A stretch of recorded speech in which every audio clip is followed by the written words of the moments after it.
Boa noite, irmãos. Muito bom tê-los aqui conosco nessa live. Eu quero ter, antes de mais nada, um momento de oração. Vamos orar pelos enfermos da igreja. Vamos orar pela, pela vida do Gabriel, que acabou de perder seu pai ainda pela manhã. Vamos orar pela vida de tantas pessoas que têm passado e têm sofrido durante essa pandemia. Eu quero pedir que você feche seus olhos. Vamos ter um momento de oração nesse instante e vamos clamar ao Senhor que Ele tenha misericórdia. Senhor, nós queremos nos colocar diante de Ti e pedir que o Senhor interceda pela vida de tantos irmãos que têm passado por aflições. Em nome de Jesus, que o Senhor derrame consolo e conforto à vida do Gabriel, que perdeu seu pai. Que em nome de Jesus ele possa ser consolado e confortado pelo poder do Teu Espírito, Espírito Santo que habita em nós. Em nome de Jesus, abençoa também a vida da mãe da Doroti e da Silvia. Para a glória do Teu nome, Pai, opera naquela vida um milagre. Pedimos também que o Senhor possa olhar a vida da Sônia, que está internada lá na Santa Casa, que o Senhor tenha misericórdia e que o Senhor possa operar um milagre naquela vida, Senhor. Cremos que o Senhor tem todo o poder para fazer isso. Cremos, Pai, que o Senhor é o Senhor Todo-Poderoso, é o nosso Deus, e pedimos que o Senhor possa fazer isso, operar milagres numa noite como essa. Te clamamos, Pai, porque não existe nenhum outro Deus a quem suplicar, não existe nenhum outro Deus a quem possamos nos prostrar, a não ser o Senhor. Abençoa também, Pai, a vida da família do Messias e da Regina, em nome de Jesus, que o Senhor possa dar a Regina paz e tranquilidade, a Regina que perdeu seu irmão, dá a ela consolo e conforto, Pai, nesses dias. Te pedimos em nome de Jesus. Amém. Que bom que você está conosco. Nós vamos começar a nossa live de Escola Bíblica Dominical. Que bom que você tem nos acompanhado. A nossa proposta durante a Escola Bíblica Dominical é trabalhar com aconselhamento bíblico e principalmente com temas e problemas que acontecem no nosso cotidiano e talvez fique ainda mais evidenciado em momentos como esse de pandemia.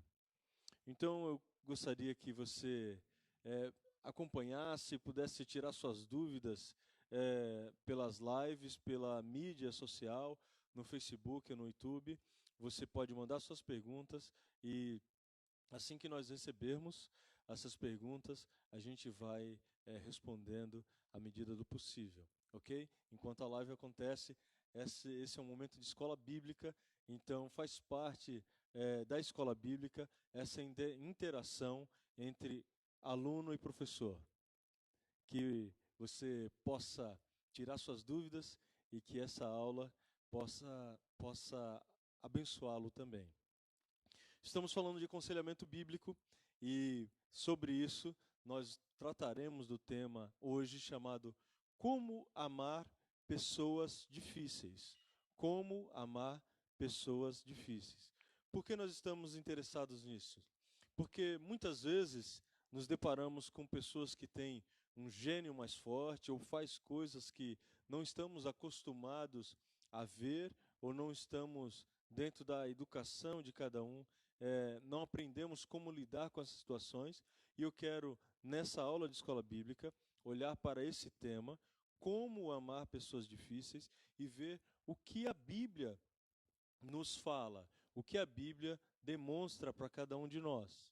Então, pensando nessa pergunta, como amar pessoas difíceis, nós também pensamos numa linha de raciocínio para que você entenda o valor e a validade dessa situação, desse tema.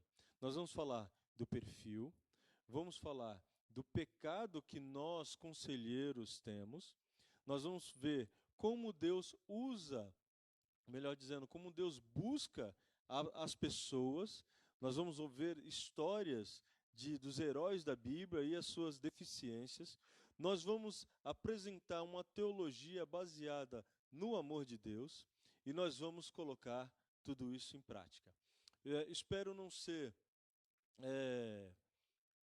chato, eu espero que ser sucinto, inclusive, com o assunto, para que você reveja o assunto e possa também tirar suas dúvidas durante a semana. É um tema muito peculiar, um tema delicado, porque você vai ver que, às vezes, o nosso pecado se revela diante de pessoas assim, pessoas que são difíceis, mas que a Bíblia diz que é para eu amar. Então, qual é o perfil de uma pessoa assim, que eu tenho que amar? Normalmente, essa pessoa tende a se autoproteger. Normalmente, essas pessoas são irritadiças, estão sempre na defensiva, explodem com facilidade. Estamos falando do perfil de pessoas que são difíceis de amar.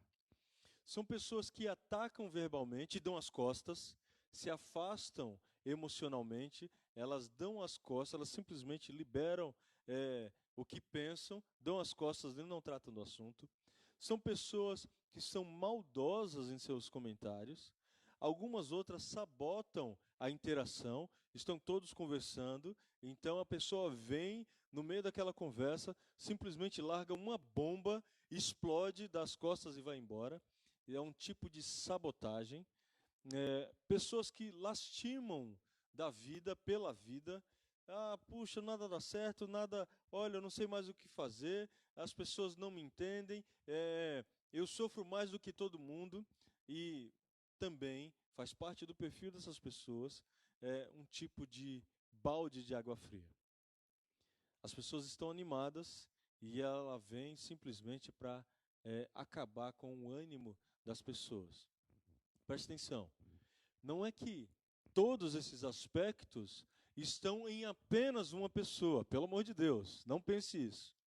Eu estou falando que existem pessoas que podem ter pelo menos um desses aspectos, ou 2, 3, mas todos os aspectos também fica difícil alguém ser assim. Mas só o fato de uma pessoa ter dentro do seu perfil essa tendência de autoproteção, ela não confia em ninguém. Já conheceu alguém assim? Ela não confia em ninguém, então ela parece uma ostra. Difícil de saber o que ela pensa, difícil de saber o que ela quer com aquele comentário. Pessoa que simplesmente é só dar o ato de bom dia, dar um boa tarde ou boa noite, e aquilo já se torna talvez a pior expressão da vida daquela pessoa, e ali você já vai sofrer um pouco mais. Esses aspectos são aspectos que provavelmente você, olhando aí na sua tela, você vai dizer, puxa, ou eu me identifico com isso, ou você identifica esse aspecto em alguém. Então, tanto de uma forma como de outra forma, nós precisamos ser tratados. Se eu estou na postura, puxa, eu não tenho nenhum desses aspectos, então eu preciso ser tratado como conselheiro bíblico. Puxa, eu estou olhando, eu estou assistindo essa live, eu estou vendo sobre esse perfil e é comigo. Eu acho que às vezes eu machuco as pessoas, às vezes eu sou impertinente, às vezes eu sou intransigente diante desses aspectos, então eu preciso ser tratado a partir da minha própria personalidade. Deus precisa me tratar. E é sobre isso que nós queremos falar. Falamos do perfil e agora nós queremos falar sobre o pecado do conselheiro. Porque se de um lado nós temos alguém que tem todos esses adjetivos ruins, do outro temos um conselheiro que também é pecador.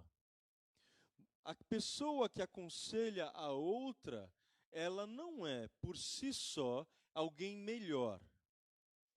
Ela simplesmente não gosta daquilo que está presenciando, daquilo que ela está ouvindo. Não quer dizer que o conselheiro não tem pecados. E esse é um problema que o conselheiro precisa observar e tratar. Por exemplo, desculpas que um conselheiro usa. Puxa, alguém que é muito chato e manda e-mail toda hora e manda perguntas que você não sabe mais como lidar, perguntas que não cabem mais, aí você diz: puxa, eu perdi o e-mail, eu não vi seu WhatsApp, eu visualizei, mas depois eu acabei esquecendo, tinha um monte de coisa para resolver, eu vi, mas acabou que eu me perdi no seu fato. Cuidado, talvez seja só uma desculpa para você não tratar com a pessoa que é difícil de se tratar, que é difícil de amar. Então, muitas vezes, você evita a pessoa, você identifica, você olha, puxa, está vindo lá do outro lado da rua, eu vou dar a volta na quadra. Porque você não quer tratar do assunto. E esse também é um problema, esse também é um pecado. Ou às vezes você é mais ativo, você conduz o assunto para abreviar toda aquela conversa. Então, o assunto está se tratando, e aí você sabe que aquela pessoa vai começar a se lastimar, vai começar a reclamar da vida, e você não quer escutar. Você sabe que aquela pessoa vai vir com uma resposta que vai demorar séculos, e aí o que é que você faz? Então é como se fosse isso, isso e isso. Você para de escutar. Você quer abreviar todo o assunto porque é chato. Eu não quero gastar tempo, ou perder o meu tempo ouvindo sobre essas coisas. E aí o que é que vai acontecer? Você vai começar a falar verdades do modo errado. Não tem problema nenhum em falar verdades. O problema está em como você vai falar. Porque não adianta só dar uma patada e dar as costas. Você precisa, de alguma forma, trazer maturidade à vida do irmão, à vida de uma pessoa que está vivendo ao seu lado, a vida de alguém que às vezes não teme a Deus, mas você pode apresentar o Evangelho e a partir dali você tratar com a pessoa a partir das verdades. Se isso não acontece, meu comentário vai parecer sarcástico, eu vou fazer comentários apenas críticos que não vão construir nada e eu vou ser alguém barulhento. No meio da conversa, tá bom então, é assim então tá bom. Dou as costas e vou embora. Então, existe dentro do perfil da pessoa que é difícil de se amar, problemas. Mas também existe dentro do perfil do conselheiro, problemas. De um lado, é o problema da intransigência, da lastimação, é o problema de ser impertinente. Do outro, é o problema de ser sarcástico, impaciente, barulhento e inventar desculpas. Sabe como a Bíblia chama isso? Chama de mentiras, fofocas, maledicências. Sabe como a Bíblia chama isso? Não amar o próximo. Aí você pode falar assim: puxa, mas é difícil amar. É justamente o tema que nós estamos tratando. Como amar pessoas difíceis. E nós precisamos amar. Não tem escapatória. Você se identificou com o perfil do conselheiro ou do aconselhado? Se identificou com o perfil da pessoa que tem problemas, que apresenta problemas e causa em nós dificuldade de amar? Então, você precisa continuar na live. Se você tiver alguma dúvida, manda sua pergunta aí, que a gente vai acompanhando aqui e a gente quer tratar isso biblicamente. Falamos do perfil, falamos do pecado do conselheiro, agora nós queremos saber por que Deus busca a essas pessoas. Por que Ele está interessado na vida de pessoas? Por que pessoas que talvez o mundo não aceitasse, pelo jeito como ela trata os problemas, mas Deus aceita? Você já se perguntou?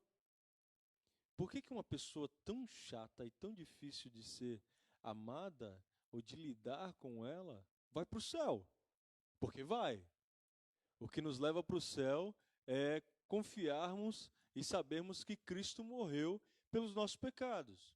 Então, por que Deus está interessado na vida dessas pessoas? Vamos ler um texto aqui.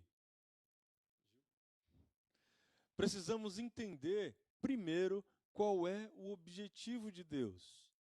O amor de Deus sobre essas pessoas tem um objetivo. E quando nós sabemos disso, nós conseguimos tratar. Obrigado, Vini. Conseguimos tratar melhor do problema do próximo. Abra sua Bíblia aí, por favor. Salmo de número 9. Nós vamos ler alguns salmos. O 9, versículo 9, diz o seguinte: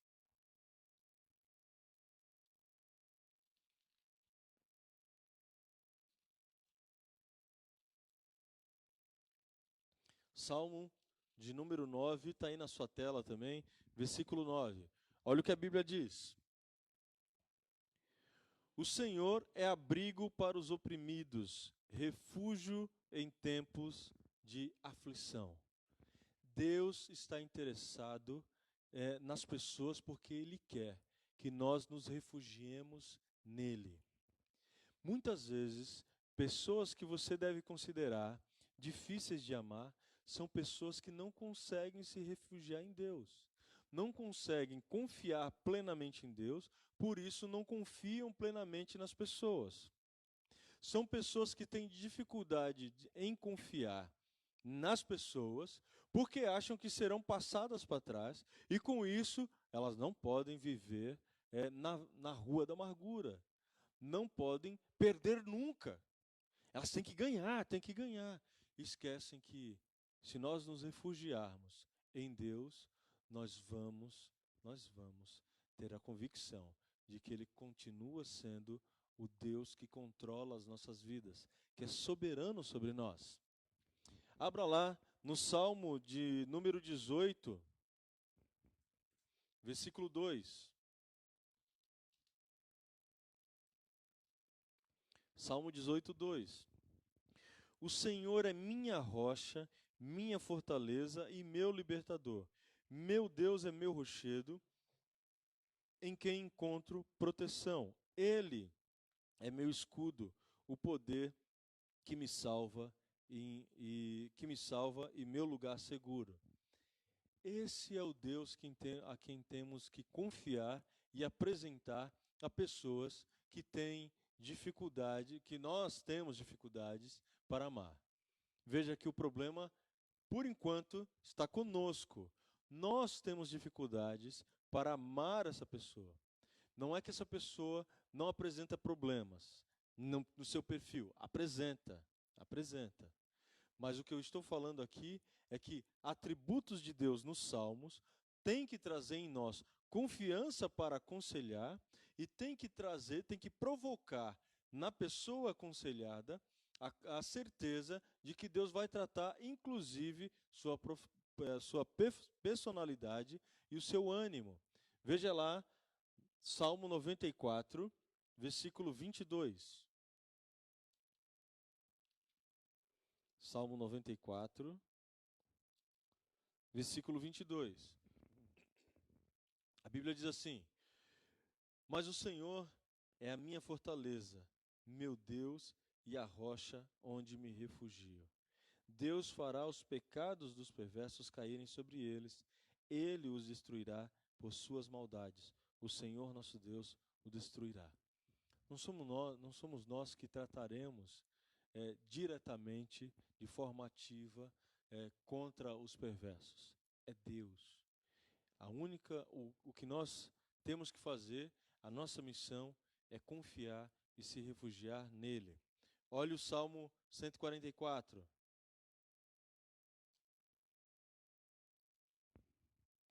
Salmo 144, versículo 2. Ele é meu aliado infalível, a minha fortaleza, minha torre segura e meu libertador. Ele é o meu escudo em quem me refugio. Deus está buscando pessoas que dependam dele, que sejam refugiados na presença dele. As pessoas podem duvidar do que Deus prometeu. Então, olhe só como o aconselhamento pode se complicar em alguns momentos.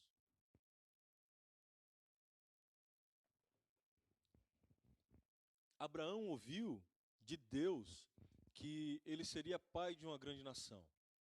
Mas em Gênesis 15, ele duvida e tenta encontrar um tipo de solução para dar a Deus a melhor oferta. Um tipo de solução para que a promessa que Deus tinha feito fosse cumprida. Para isso, parece que Abraão era brasileiro, ele tem um filho com Agar. Aí você pode falar o seguinte: mas eu conheço o texto bíblico. E eu sei que foi Sara quem autorizou isso. Mas ainda assim, não era o propósito de Deus. Não era o propósito de Deus.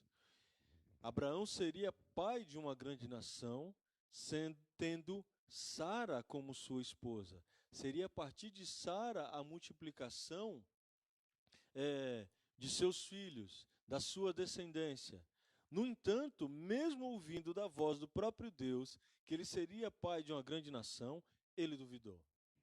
Então, em nós, tanto conselheiros como aconselhados, sempre vai haver a possibilidade de duvidarmos se Deus nos usará no momento de aconselhar, ou se Deus vai transformar o coração do aconselhado. Só que nós vimos aqui que Deus está buscando pessoas que confiem nele e que fiquem refugiados nele. Uma outra pessoa é Gideão, que ouviu de Deus que teria que montar um exército, mas quando ele viu apenas 300 pessoas, no meio do filtro, no meio daquele escalonamento que Deus estava fazendo entre os guerreiros de Gideão, ele também teve dúvida. Teve dúvida. Veja Elias, que consegue lutar com 950 profetas. No entanto, quando a rainha de Israel, que não temia Deus, disse que iria acontecer com ele a mesma coisa que aconteceu com os profetas de Baal, ele teve medo e duvidou. Teve medo e duvidou. Homens que experimentaram grandes ações de Deus, homens que presenciaram o milagre de Deus e presenciaram a atuação de Deus no meio do povo, eles duvidaram em algum momento da sua vida. Então é natural que, falhos como somos, eu e você tenhamos dúvida quando formos tratar com pessoas difíceis de amar. Mas eu tenho que andar a segunda milha. Mas eu tenho que dar a outra face do meu rosto.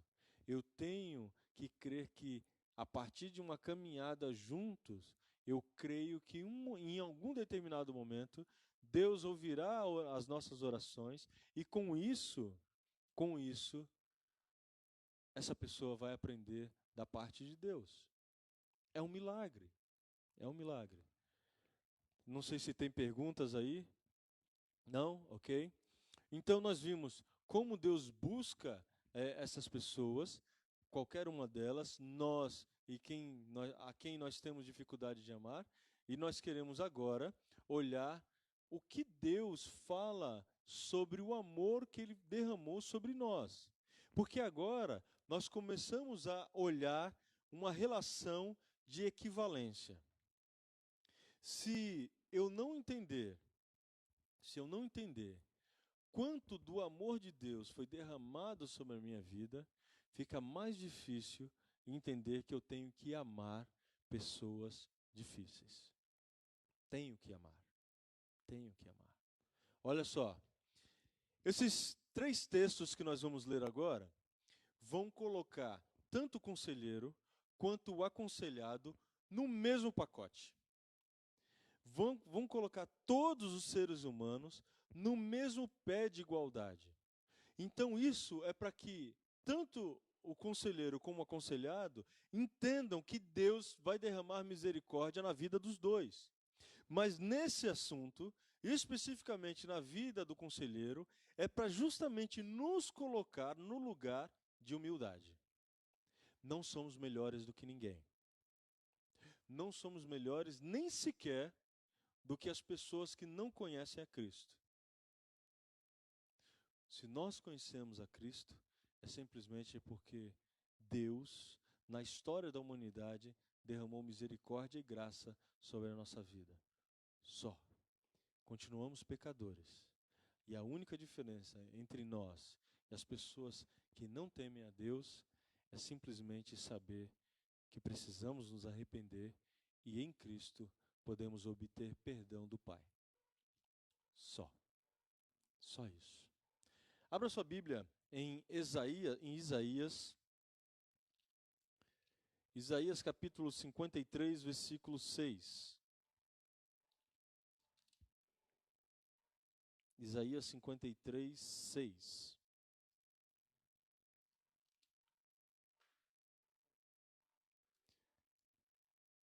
Olha o que a Bíblia diz em Isaías 53, 6.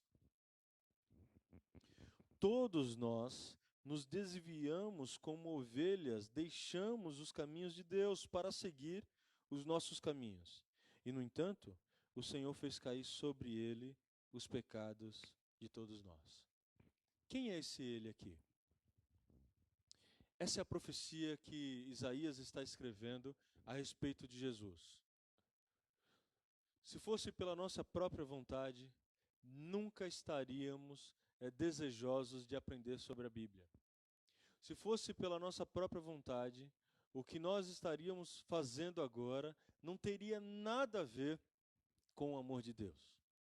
Foi porque Cristo carregou os nossos pecados na cruz que hoje nós temos livre acesso ao Pai. Todos nós, Isaías é bem enfático aqui, todos nós escolheríamos viver longe de Deus.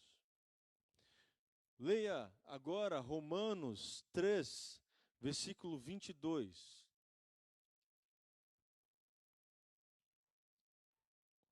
Romanos capítulo 3, versículo 22. Lá no Novo Testamento, um pouquinho mais no final da Bíblia. Olha o que a Bíblia diz. Somos declarados justos diante de Deus por meio da fé em Jesus Cristo. E isso se aplica a todos os que creem, sem nenhuma distinção, porque todos pecaram e não alcançam o padrão da glória de Deus.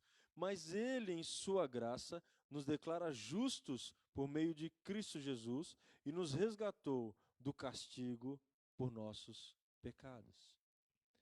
Tudo com Jesus. Tudo. Fomos declarados justos por causa de Jesus. Todos nós pecamos e a Bíblia vai falar que se eu errar, se eu cometer um mínimo pecado, eu já errei em toda a lei. Não existe um justo sequer. É o que o texto diz no versículo 10. Romanos 3, 10. Não existe quem possa fazer o bem visando a glória de Deus. Se alguém faz o bem, ele está pensando ou na sua própria vaidade, ou no fato de que eu preciso descansar o meu espírito. Eu ajudei, dei uma cesta básica e agora eu me acalmo. Ou, se for uma questão religiosa, está pensando em reencarnar de uma forma melhor. E o que a Bíblia está dizendo é que não existe um justo sequer. Não há quem possa fazer o bem. É Cristo quem faz tudo em todos. É Cristo quem nos motiva a perceber o mais profundo pecado em que nós estamos. Tanto conselheiros como aconselhados.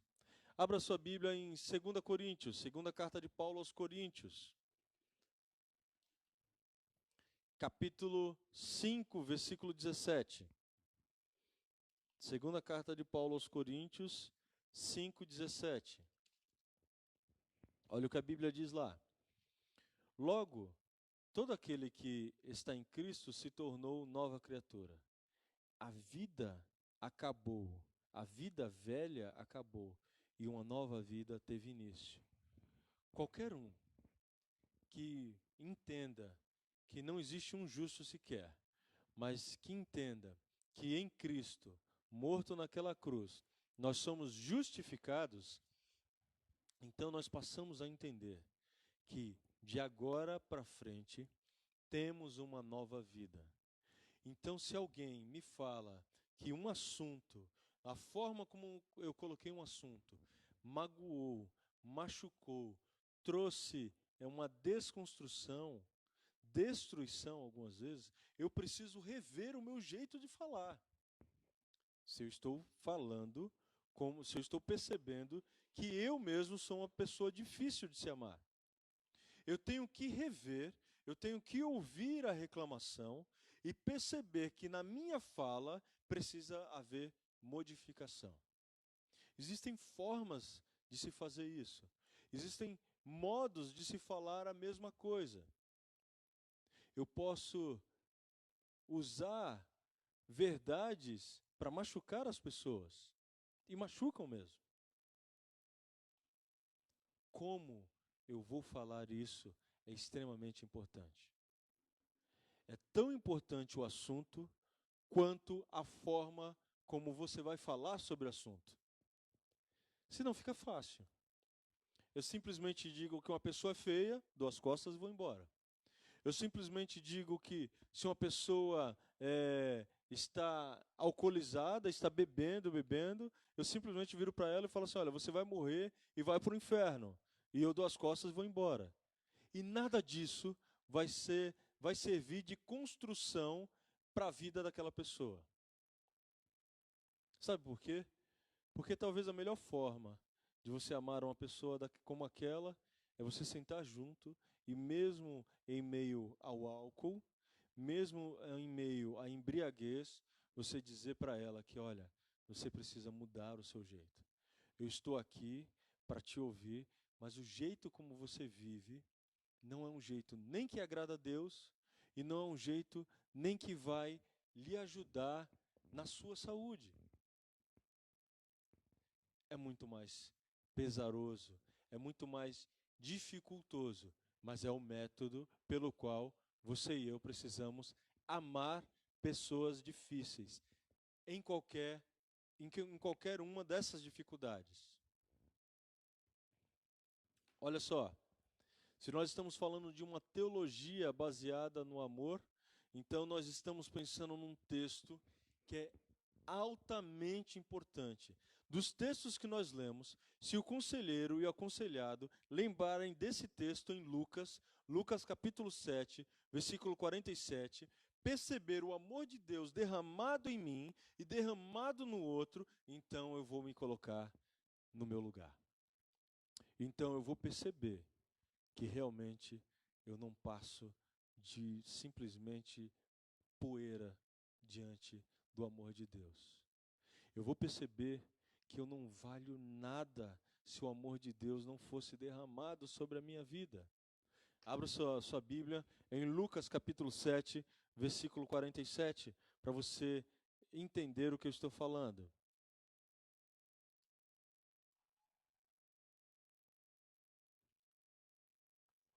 Lucas 7, 47.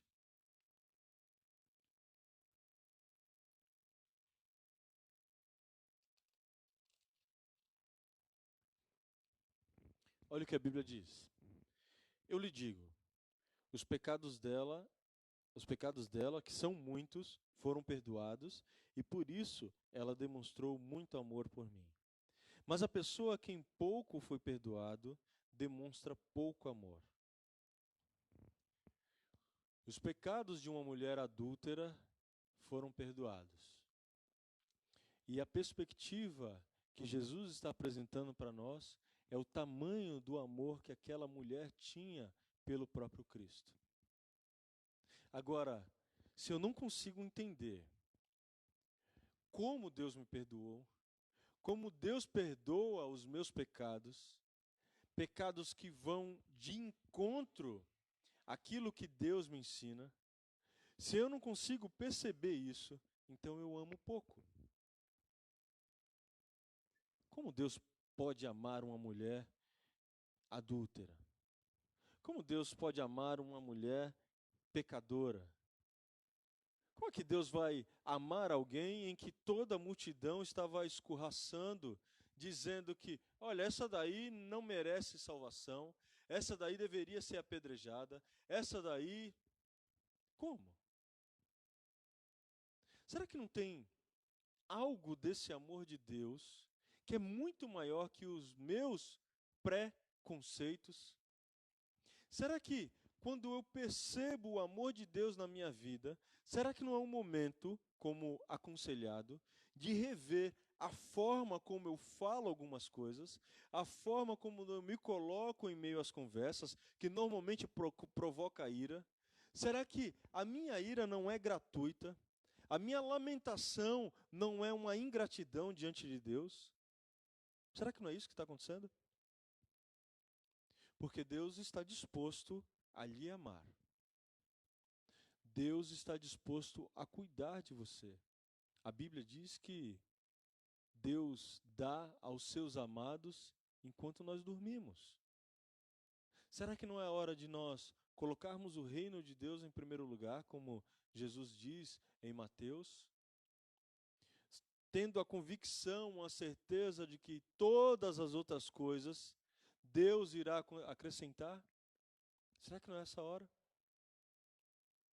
Consegue perceber que a minha dificuldade de amar é justamente a minha dificuldade de perceber o quanto eu sou amado em Deus, através de Cristo, sendo habitação do Espírito Santo? Será que não é isso? Agora, além da teologia do amor de Deus, eu preciso também entender que tudo isso precisa ser colocado em prática. Tudo isso precisa ser colocado em prática. Como é que eu faço isso? Abra, por favor, a sua Bíblia na primeira carta de Paulo a Timóteo, lá no finalzinho da Bíblia. Nós vamos ver que um dos fatores que um conselheiro bíblico tem que ter é que ele precisa admitir as suas falhas. 1 Timóteo, capítulo 1, versículo 12 a 17. Olha o que a Bíblia diz. Agradeço àquele que deu forças, Cristo Jesus, nosso Senhor, que me considerou digno de confiança e me designou para servi-lo. Embora eu fosse blasfemo, perseguidor e violento, contudo recebi misericórdia, porque agia por ignorância e incredulidade. O Senhor fez sua graça transbordar e me encheu da fé e do amor que vem de Cristo Jesus. Esta é uma afirmação digna de confiança e todos devem aceitá-la. Cristo Jesus veio ao mundo para salvar pecadores, e eu sou o pior de todos. Mas foi por isso que eu, o pior dos pecadores, recebi misericórdia, para que assim Cristo Jesus mostrasse quanto é paciente. Desse modo, sirvo de exemplo a todos que vierem a crer nele para a vida eterna. Honra e glória a Deus para todo sempre. Ele é o Rei eterno, invisível e imortal. Ele é o único Deus. Amém. Paulo admitia que ele era o pior dos pecadores. Ele vai falar isso algumas vezes, ele vai falar isso na carta aos Gálatas, ele vai falar isso em Atos, ele vai falar isso em Filipenses. Por quê? Porque ele quer que as pessoas se identifiquem com ele no fato de que Deus tem muito perdão a partir do meu arrependimento, a partir da admissão de que eu sou pecador. Então, muitas vezes, o seu exemplo daquilo que você fazia e do perdão que Deus tem dado a você por tudo que você já deve ter feito, vai servir de exemplo para aconselhar gente assim. Olha, se Deus me mudou, Paulo falando, se Deus me mudou, eu sendo violento, caçador de cristãos, Ele pode mudar o seu estilo de vida. Ele pode mudar o seu jeito de falar. Ele pode mudar a sua lastimação. Ele pode mudar a sua forma truculenta de falar. Admitir suas próprias falhas vai servir como ponto de partida para aconselhar alguém assim. Segunda coisa, precisamos ser altruístas. Veja lá, Êxodo capítulo 32. Êxodo 32, versículo 11.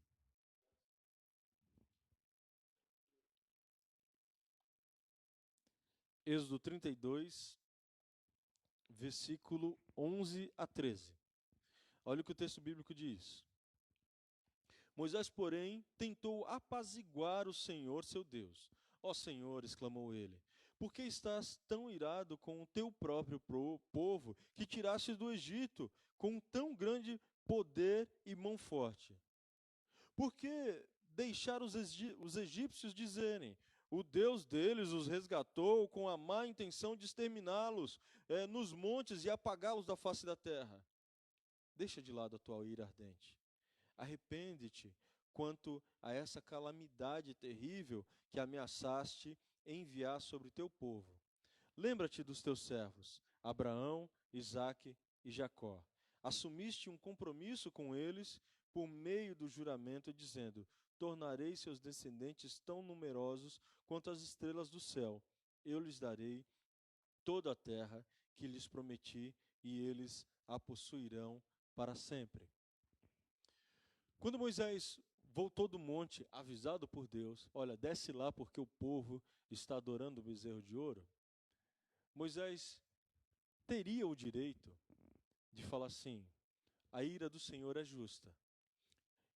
Eles acabaram de ouvir sobre os 10 mandamentos e que eles não poderiam construir para si nenhum ídolo, nem se curvar diante dele, a ira do Senhor é justa. Pode exterminar todo o povo. Às vezes é o desejo de um conselheiro. Eu? Amar aquele lá? Não, ele que se vire. Eu vou largar a mão. Mas nesse momento, é o momento em que nós precisamos ser altruístas. Nós precisamos deixar o nosso orgulho e nosso suposto conhecimento legislatório do Antigo Testamento de lado, simplesmente para andar com a pessoa que ainda está ligada ao pecado. Ainda está ligado a fala, a termos, a atitudes que magoam outras pessoas, pessoas difíceis de amar. Será que não era a condição do povo de Deus ali no meio do deserto? Olha o que Moisés fez. Não faça isso, Senhor. Tenha misericórdia do teu povo. O que os egípcios vão falar? E as promessas que o Senhor fez a Abraão, Isaque e Jacó? Sabe o que é isso? É autocomiseração.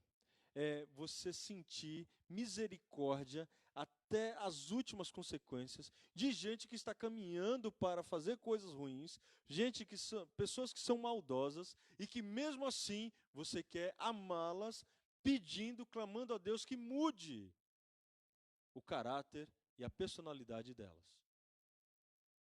Um conselheiro bíblico pensa de forma altruísta. A última coisa que nós precisamos ver agora é que amar é simplesmente dar importância ao outro. Veja lá Marcos, capítulo 12, versículo 31. Marcos 12, 31.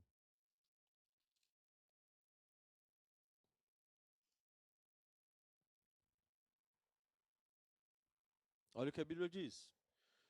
O segundo é o segundo mandamento. É igualmente importante.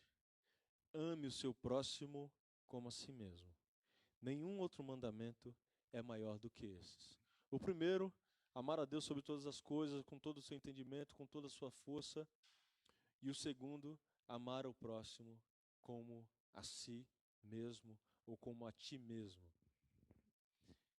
Será que, como conselheiros bíblicos, nós aprendemos realmente como lidar com pessoas difíceis de amar? Porque essa é uma ordenança bíblica. Se nós não nos esforçarmos, dificilmente estaremos agradando a Deus. E olha o que eu vou dizer por último agora. O fato é de que, com tudo isso, não estou dizendo que É fácil lidar com essas coisas.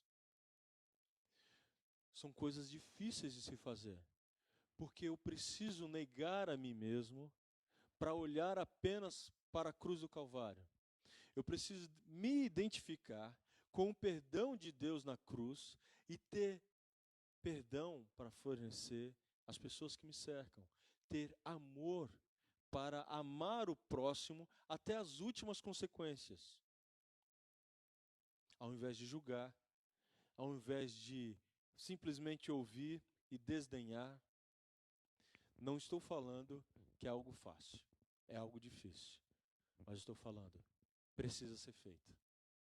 Que o Senhor nos abençoe, nos guarde, que o Senhor possa lhe direcionar com as melhores palavras, da melhor forma, para que haja sempre crescimento e maturidade cristã. Deus abençoe você. Nós vamos ter uma pequena pausa.